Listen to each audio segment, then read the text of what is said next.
দাওয়াত করে গেলাম। আসলে এটা আমার আগেই করা উচিত ছিল, যে কোনো কারণে হোক আমার আসা হয়নি। আমি চেয়েছিলাম যে দিদি ম্যাডাম যেদিন আসে সেদিনে আসবো, কিন্তু সেদিন আসা হয়নি। পরবর্তীতে আমার চিন্তা ছিল যে ডিপুটির কেউ আসলে আমি ওই দিন আসবো, এসে বলবো, কিন্তু ডিপুটির কেউ এর মাঝে আসলে আমারও সেই সুযোগটা হয়ে ওঠেনি। সেজন্য আমি আসলে আন্তরিকভাবে দুঃখিত। এইভাবে সকল অফিসারদেরকে এককভাবে সবাইকে একসাথে পাবো আমার মনে হয় না। আমারও চাকরি এই বছরের ডিসেম্বরে আমি চলে যাব।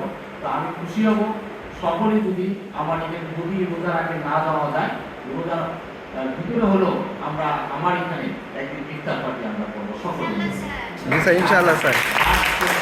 অনুরোধ করবো তাদেরকে যাওয়ার একটা গাড়ি দেওয়ার জন্য। আর যদি বার কর্তৃপক্ষ না দেয়, আমার আরপিকে যে গাড়ি আছে আমি সেই গাড়ি পাবো। Thank you sir, thank you sir. এবং আমার আরপিকে দুজন আছে এখানে, সুরাইয়া আছে এবং ডাক্তার উজ্জ্বল আছে। ওরা দুজন আশাকে আমার পক্ষ থেকে ধন্যবাদ। Thank you sir. একটু মানে আসলে ইন্টারভিউ শুরুতে হয়েছে তো আর একটু বলি যে স্যার যাওয়ার আগে হয়তো আমাদের সঙ্গে বসে যাবে, কি ইঙ্গিত করেছি কি বুঝতে পেরেছেন?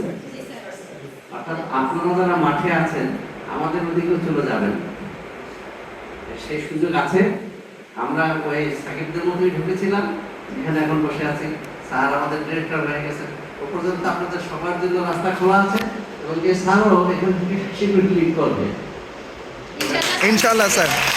অনেক ধন্যবাদ। আর আমাদের সঙ্গে দেখা হবে, আর ইনশাআল্লাহ কালকে সেশন আছে, স্যার দাওয়াত দিল সেই দাওয়াত। আর হলো আপনাদেরকে আমরা আগে আসতে পারিনি দুঃখিত, কিন্তু বিষয়টা হলো আপনাদেরকে তো একটা ডিপার্টমেন্টের কাছে ন্যস্ত করেছিলাম। ওনারা আমাদেরকে কিভাবে অফিসিয়ালি দাওয়াত দেবে, আমরাও সেভাবে অফিসিয়াল অর্ডার ছাড়া তো কোথাও মুখ করতে পারবো না। এই জন্য আমাদের দেরি হয়েছে, আমরা দুঃখিত। সকলকে ধন্যবাদ। Thank you sir.